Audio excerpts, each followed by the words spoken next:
What's up, guys? Bacon from Blue Line Morphs. In today's video, I'm going to give you 5 pieces of advice that I wish I was given before I started breeding ball pythons.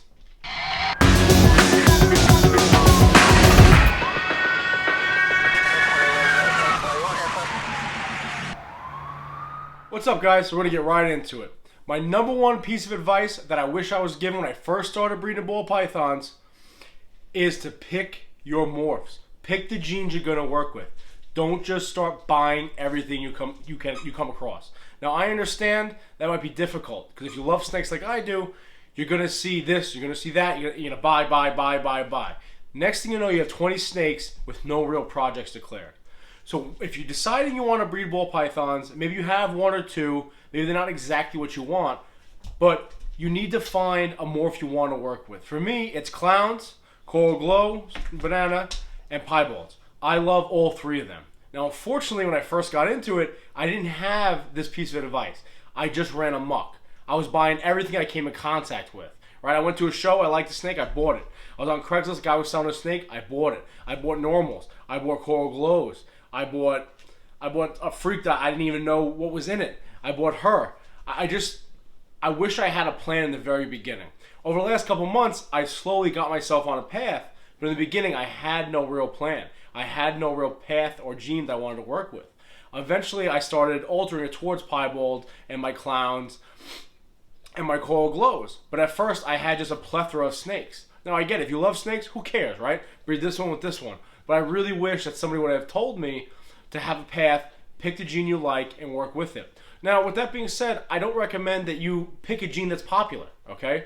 Just because it's selling well or it's all over the internet, if you don't like it, don't work with it. Whatever you like, pick that gene and work with it. You have to love what you work. You're not going to get rich doing this, so you might as well enjoy what you're doing. My second piece of advice I wish to get is be set up. There was times where I would fall in love with I'll be at work, I'll be on Craigslist app, and I'd find a snake that was beautiful. And I'd run out to Brooklyn or I'd run to somewhere in Nassau County or upstate or Jersey, and I would buy this snake. Then I get home, I had no space for it. Okay, so always have a space for a snake you're going to get. It's not fair to the animal. Often, what I did is eventually I had a heat pad and an extra tub just in case I couldn't control myself. But always have the space set up for the snake. Always be prepared. Now, this goes right into having an incubator ready to go. Some of these incubators you can buy or you make yourself need to be running for a couple of days or a week or a month, whatever the case may be, to get them up so you can trust them. You don't want to just plug it in and be ready and also just throw eggs in there. With that being said, you don't want to just come home and you have no incubator set up, and there's the eggs. Because now what? You risk them getting cold, you risk the humidity, you risk... Yes, I understand in the wild that the females, they can rattle, they can shake around and create heat for the eggs, but no, be set up. If you're declaring yourself as a quote-unquote breeder or a ball python keeper, be prepared and be set up. And that also goes... Hey, honey. And that also goes with when you have eggs. Know that you're going to have 53 to 60 days, and then you're going to have a bunch of snakes hatching out. Okay, just because you have space for your adults or your breeding, you have to have a hatchling rack set up. Don't wait until day 50 to get it going. Don't wait until also there's eggs in your tub before you get an incubator going. Be set up, be prepared, and be on top of things. You owe it to the snakes, you owe it to your animals, whatever you're breeding, to be ready for them. Don't make the mistake of being lazy or ill-prepared, and also now the snakes have to suffer for it. Number 3. Is have your food source. I'm fortunate enough on Long Island where I have a lot of different reptile stores, a place called Country Critters over in Patchogue, where I can get food on demand. I can get all different sizes of rats, frozen, live, African soft furs, etc. But if you're breeding and you're in a small town somewhere in the Midwest, you might not be able to get rats or mice on hand. So again, if you plan on breeding and you're having clutches, have a bunch of hoppers ready to go. Now, most babies are only going to eat, live hoppers. Have them ready to go. Get yourself a fish tank, right? Have a half a dozen in there. Have a dozen in there ready to go. Be prepared. Just like I said, number 2, be prepared with your food source. You don't want to all of a sudden have a bunch of snakes, or let's say you rely on one place to get food or one website to get food, and all of a sudden you have no food for your animals. If you're intending on breeding them, they got to be well fed. Be fair to the animal. Have the females up to weight. Have food on hand, stock up. Get a refrigerator downstairs in your basement or in a closet and order online. You can get, there's plenty of websites. I don't have them on hand right now because I buy all live, but you have plenty of websites you can stock up on this food. Be prepared and have food ready to go. Number 4, this is important, is research, research, research. Know what you're getting yourself into. These animals are a 20 to 25, 30 year commitment. Okay? They don't live 1 or 2 years. These animals will live for, depending on how long you live, a third of your life.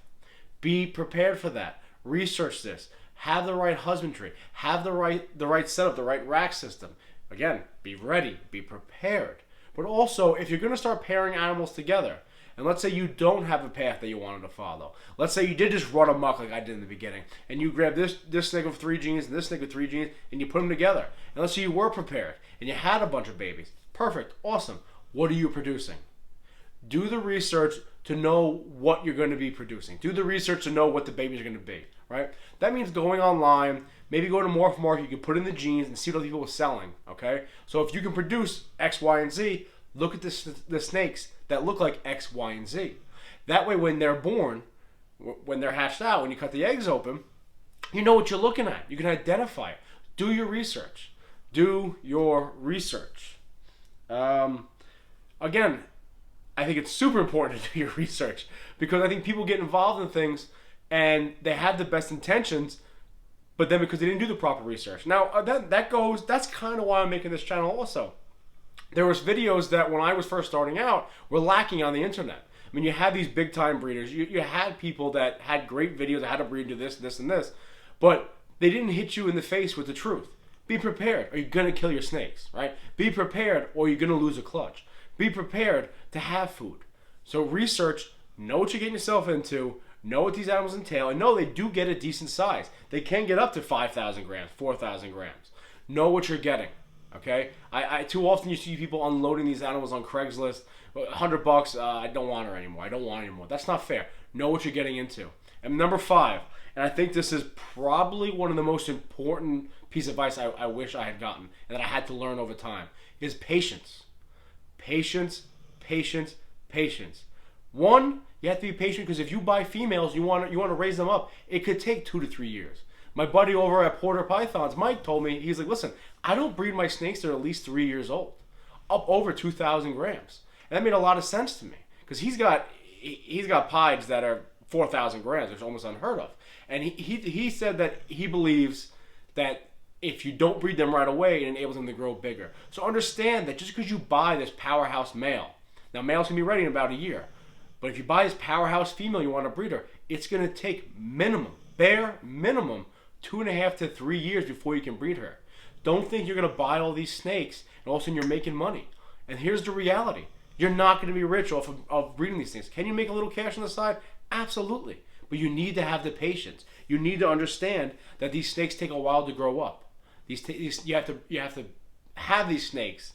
You have to feed them every day, or sorry, every week you got to feed them, and you got to keep them for 2 to 3 years before you can breed this female. Have the patience to understand it's going to happen.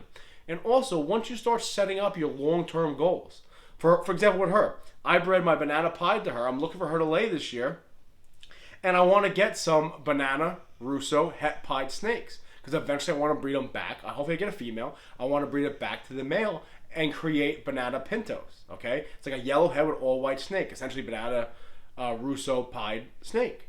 Now, I have to understand that I want to produce those snakes. I'm going to have a clutch this year. Then I'm going to get that female, hopefully. Then I have to raise that female up over 3 years. Then I have to have another clutch. I'm not producing banana pintos for another 3.5, 4 years. So you have to have the patience. This is not a sprint. This is a marathon. Now, you can go into it and just buy a couple breed-ready females and produce right away. I understand that, and you can do that. I'll make a video about how you can set up your breeding project. But have the patience. Understand that this is going to take a while, and it's going to take work and dedication.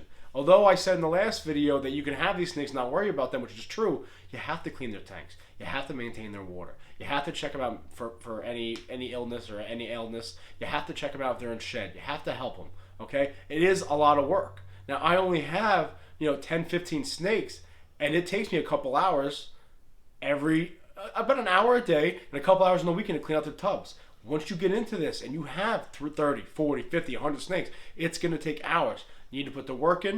You have to have patience. Understand these projects may take a little while. It might take you some time to get started. It might take you a little bit of time to have a female ready to breed. And if she's not ready to breed that season, give her this season off. Don't rush your snakes into it. Have the patience. Don't watch YouTube videos where you have, listen, I love all the big time breeders. I've learned a lot from all the big time breeders.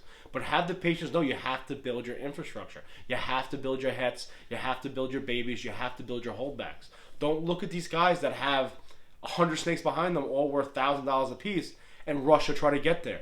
Enjoy the process and enjoy the venture. So those are my 5 pieces of advice I wish I had gotten when I first got into keeping. I hope it helps you out a little bit. I greatly appreciate you watching the video. Please subscribe, like, comment, share. Hit me up on Instagram, blue_line_morphs. Comment. I'll always answer back. Thank you so much for watching. Thank you so much for all the support.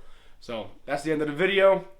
I'll probably do an updated one with more advice. But until then, be safe and always watch your 6, guys.